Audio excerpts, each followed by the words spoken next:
Fala aí, moçada, tudo jóia com vocês?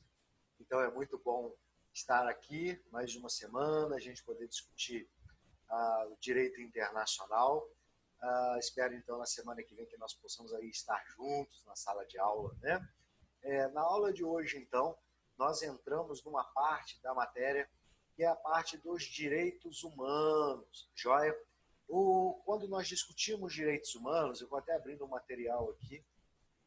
Esse material eu vou deixar disponível para vocês depois lá no portal, ok? Beleza. Então vamos lá. Quando a gente discute direitos humanos, o que vem na mente é uma contaminação de discussão de direitos humanos com o próprio direito constitucional, ok? Tendo em vista aí o próprio objeto que os direitos humanos buscam proteger, né? Que são as liberdades, a democracia, a igualdade. Então, quando nós discutimos direitos humanos, acaba se confundindo aí um pouco com os direitos fundamentais do ser humano, joia? Lembrando, então, que essa discussão dos direitos humanos, após a Declaração Universal de Direitos Humanos, pós-Segunda Guerra, ela teve uma tomada muito maior, a chamada, então, proteção da dignidade da pessoa humana, joia? Então, para poder começar a discutir direitos humanos, a primeira coisa que a gente tem que ver são as chamadas teorias dos direitos fundamentais. E aí nós temos algumas teorias. Dentre as que a doutrina mais aceita e é mais pacífica, nós temos três. A teoria justnaturalista, a teoria justpositivista e a teoria justmoralista, certo? Na teoria justnaturalista, os estudiosos que defendem esses ideais, eles dizem então que os direitos fundamentais não são objeto de criação de nenhum tipo de poder legislativo, de tribunal, de jurista, etc. Que os direitos humanos nascem, então, com o próprio ser humano.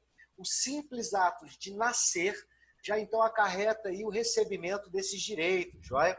Para eles, esses direitos são inatos ao próprio ser humano. A teoria justnaturalista, então, ela vem defendendo a ideia que não seja necessário nenhum tipo de positivação legal para, então, ter a proteção jurídica dos chamados direitos fundamentais, beleza? O direito à vida, o direito à liberdade e assim por diante. E que esses direitos ainda, eles são válidos a qualquer tempo, em qualquer lugar, mesmo sem proteção jurídica, certo? Já a teoria positivista, ela entende, então, para que ocorra os direitos humanos, é necessário, então, que estes sejam protegidos por norma, ou seja, por lei. Então, para esses defensores, eles entendem que não se fala em direitos humanos sem que ocorra a positivação desses direitos, joia? Então, para esses, os direitos humanos são aqueles reconhecidos através das leis, beleza? E a teoria moralista, ela vem com uma ideia que os direitos humanos eles surgem da própria existência do ser humano, a chamada consciência moral. Para os defensores desta teoria, eles entendem que a partir do momento da vida em sociedade, foi feito então, foi sendo criado alguns direitos de proteção chamados de direitos fundamentais, joia? E que esses direitos estariam ligados ao chamado caráter da pessoa, beleza? Ao caráter e à moralidade social do grupo do qual ele está envolto. E aí o que acontece? Qual teoria se destaca entre essas três? Para a doutrina mais pacífica, nós podemos entender o seguinte, que os direitos humanos nada mais é que a coexistência dessas três teorias. Uma consciência social, ou seja, que vem da teoria moralista, baseada, então, em valores fixados por uma ordem superior e universal, ou seja, daqueles direitos inatos ao próprio ser humano, para que, então, o legislador proteja esses direitos. E aí vem a teoria positivista, joia? Então, para que, quando a gente diz que a gente busca o direito humano de uma forma completa, deve haver, então, a coexistência dessas três teorias, joia? A exemplo, eu posso dizer para vocês que, muito embora os direitos humanos sejam universais, ou seja, eles não são delimitados com cor, raça, território, etc., ou religião, há de ser respeitado algumas condutas sociais. Então, por exemplo, alguns hábitos do povo brasileiro é diferente de alguns hábitos de um povo norte-americano. Joia? Então, os autores entendem que há de ser respeitado. Mas esses direitos, então, dos costumes de um povo não pode sobrepor os direitos universais humanos. Beleza? Quanto à questão de nomenclatura, muito se confunde quanto à nomenclatura quando a gente fala em direitos humanos. Não é raro ver direitos fundamentais humanos, direitos do homem. E aí o que acontece? A doutrina resolveu diferenciar dois grandes grupos, os direitos humanos e os direitos fundamentais. E aí, resumindo tudo isso, para os autores, os direitos humanos seriam aqueles de caráter universal, ou seja, aqueles de ordem internacional, assim como a Declaração Universal dos Direitos Humanos e outros pactos mais. Enquanto os direitos fundamentais seriam aqueles previstos no direito interno de um Estado, ok?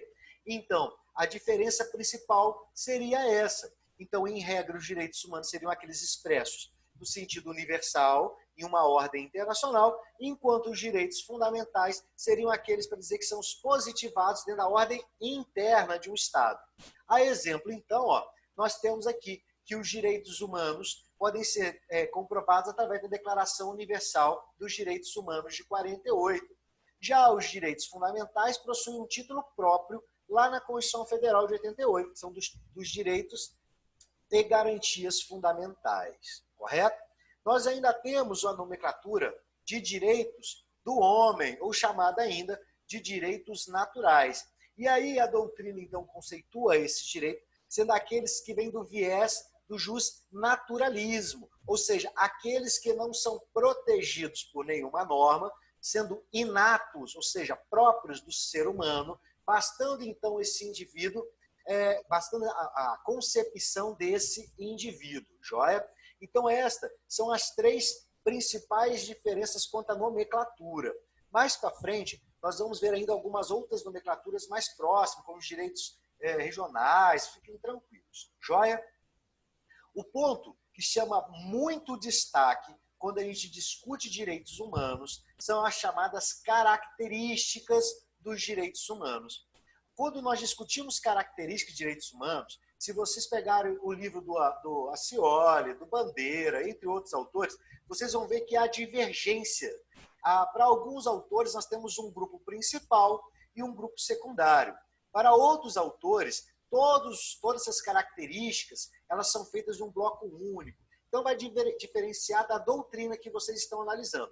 Estas características aqui listadas são as mais pacíficas entre os doutrinadores. Joia? Eu não estou aqui dizendo que esta, então, traz um término das características. Eu estou trazendo todas. Não.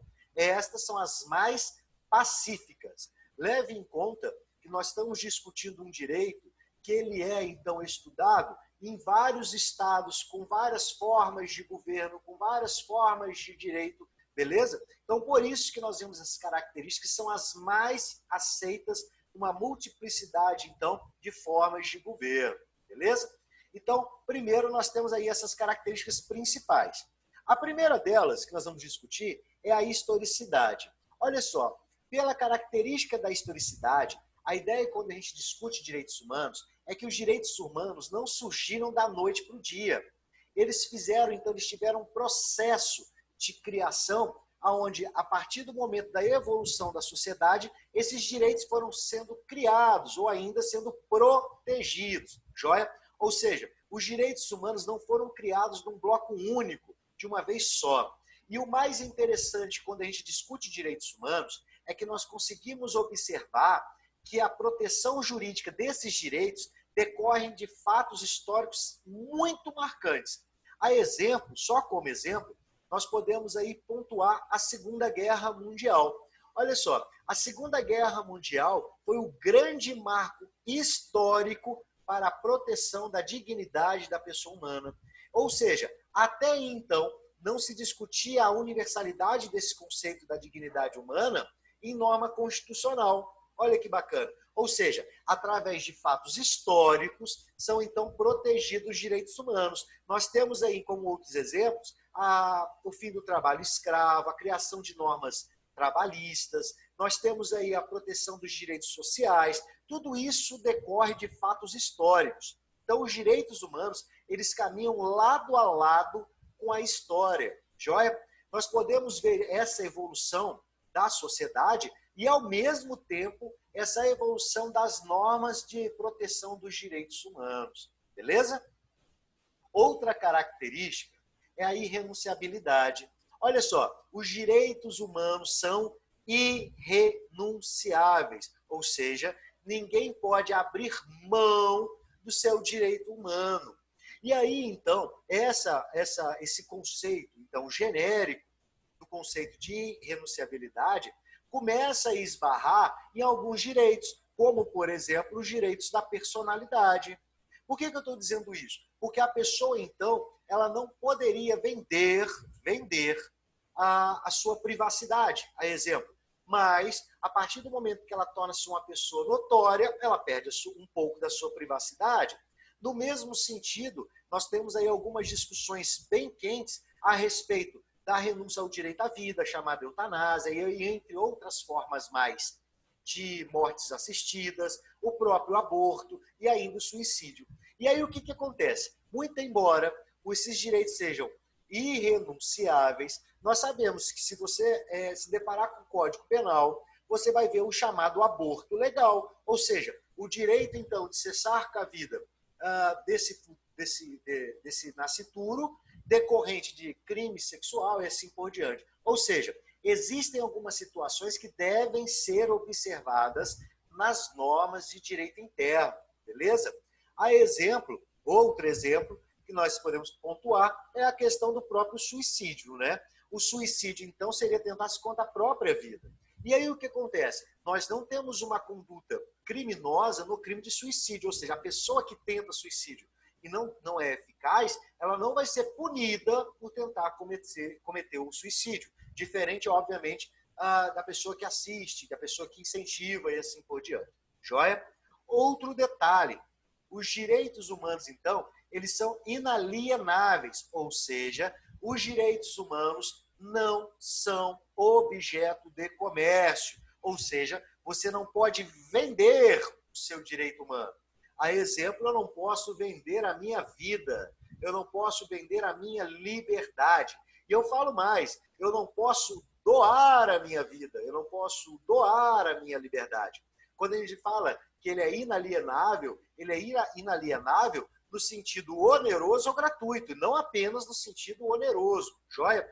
Então, há alguns exemplos dos efeitos desses direitos serem inalienáveis. Você pode fazer um contrato onde você vende a sua vida e esse documento é nulo, joia? Outro detalhe, a imprescritibilidade. Essa característica é muito interessante. Então, nós podemos falar que os direitos humanos são imprescritíveis. E aí, sabe qual é a pegadinha quando a gente discute isso daqui? É que, muito embora o direito ou os direitos humanos sejam imprescritíveis, a sua reparação civil, ou seja, a reparação pecuniária ou extrapatrimonial, esta sim respeita, então, as normas de prescrição, joia? Então, muito embora o direito ele não tenha um prazo de validade, quando você nasceu com vida, você vai ter direito à vida até o final da sua vida. Não tem um prazo de validade.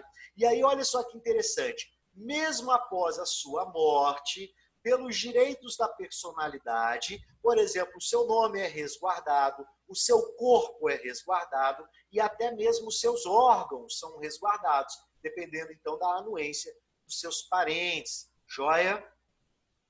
E agora, então, nós entramos nas camadas características secundárias.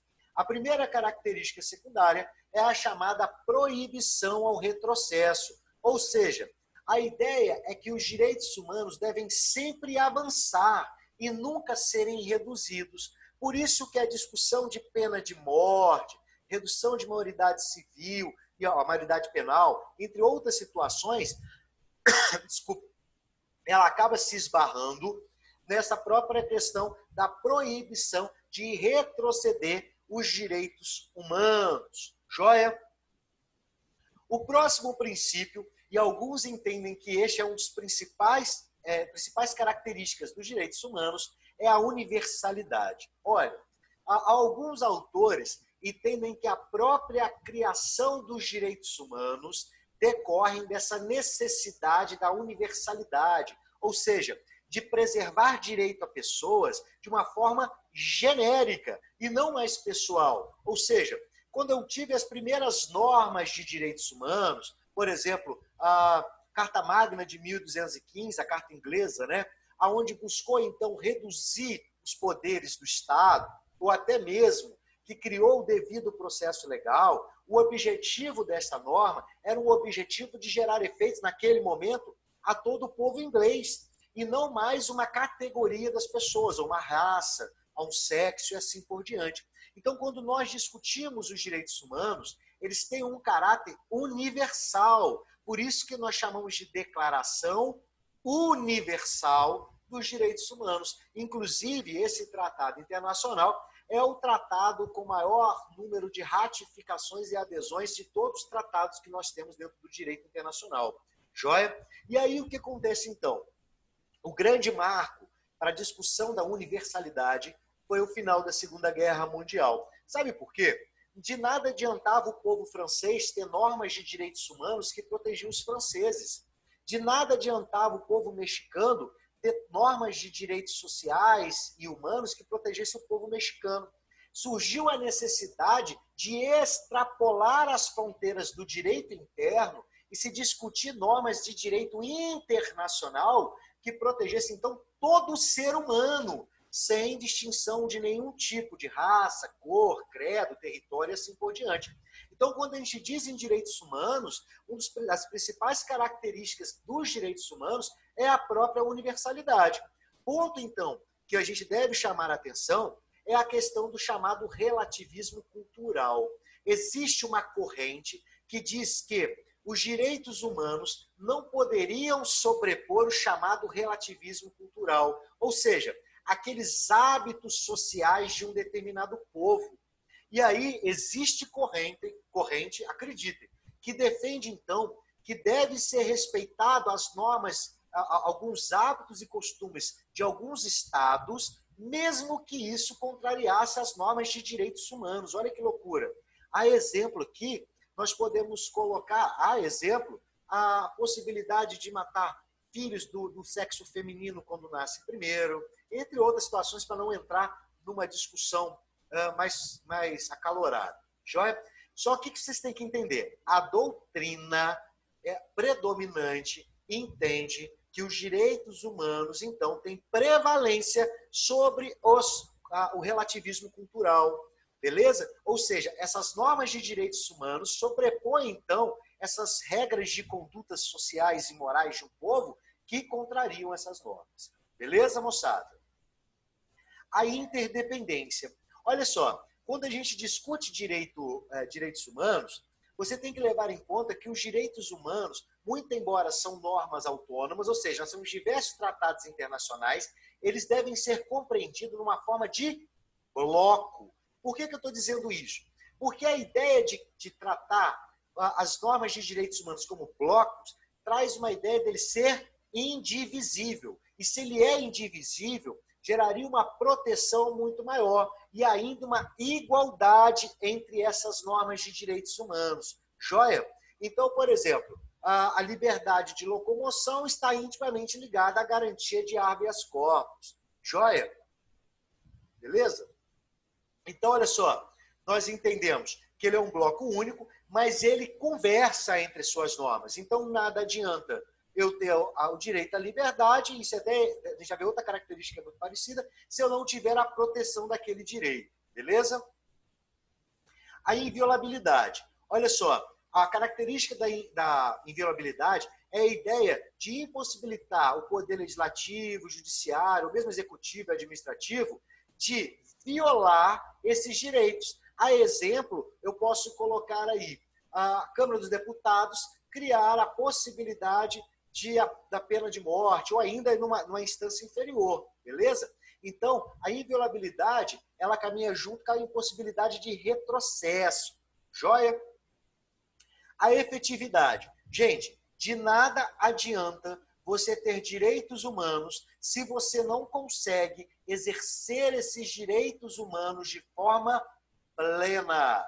Por que eu estou dizendo isso? De nada adianta você ter o direito à liberdade se você não tiver uma ferramenta que proteja o seu direito de coerção da sua liberdade. Ou seja, havendo uma prisão de forma irregular, eu posso, então, utilizar uma ferramenta para buscar restabelecer a minha liberdade, que é o habeas corpus. Então, do mesmo tempo que eu tenho norma constitucional que diz que é um direito fundamental à vida e à liberdade, no mesmo sentido, eu tenho que, o Estado tem que criar normas para dar efetividade a esses direitos humanos. Joia? Então, a exemplo, nós temos as resoluções da OIT que proíbem o trabalho escravo. E dentro do direito interno, nós temos as condutas aí protegidas na esfera criminal, que criminalizam, então, a conduta de escravizar alguém, e assim por diante. Joia? A norma, então, de direitos humanos, ela deve ser efetiva. E, para isso, então, depende que o Poder Legislativo crie ferramentas para dar eficácia a estes direitos humanos. Joia? E, por fim, e não menos importante, nós temos a centralidade dos direitos humanos. Gente, hoje não se discute Estado democrático de direito sem ter, então, que a dignidade da pessoa humana seja o ponto central dessa norma. A exemplo disso, nós podemos, então, citar a Constituição Federal, no seu artigo 1º, inciso 3º, que diz que é fundamento do Brasil o quê? A dignidade da pessoa humana. Joia? Então, a dignidade da pessoa humana ela é fundamento do Brasil. Está lá na nossa norma constitucional. E isto ocorre, na maioria, vamos falar todos, né? Mas nos estados aí democráticos, é colocado, então, a dignidade da pessoa humana com essa proteção, ok? Gente, lembrando que quando nós discutimos direitos humanos, dignidade da pessoa humana, ele acaba gerando até um pouco de confusão. Sabe por quê? Acaba gerando um reflexo na questão de honra e etc. Beleza? A ideia, quando a gente discute direitos humanos, então, é que ele sobrepõe até mesmo os direitos pessoais, ele traz um direito de coletividade, então que deve ser aplicado a todos, sem nenhum tipo de distinção ou preconceito, beleza? E ainda, que os estados devem zelar pelo fiel cumprimento dessas normas de direitos humanos, ainda trazendo ferramentas, proibindo a contrariar esses direitos, ainda buscando dar efetividade a esses direitos, beleza? Então, quando nós discutimos direitos humanos, a ideia é que ele sobrepõe até mesmo o seu próprio direito individual, beleza? Então, quando você fala que a proteção à vida ela é um direito humano, traz ferramentas, então, que impossibilitam até mesmo você optar por cessar sua vida com a interferência de terceiro. Joia? Então, moçada, a ideia da nossa aula hoje é preparar vocês para a próxima aula, onde a gente entra na formação histórica dos direitos humanos, juntamente com as dimensões dos direitos humanos. Beleza, moçada? Então, eu vou encerrar essa aula para ela não ficar muito longa, para vocês fizerem bastante atenção. E aí, lembrando que, havendo dúvidas, podem me mandar, joia?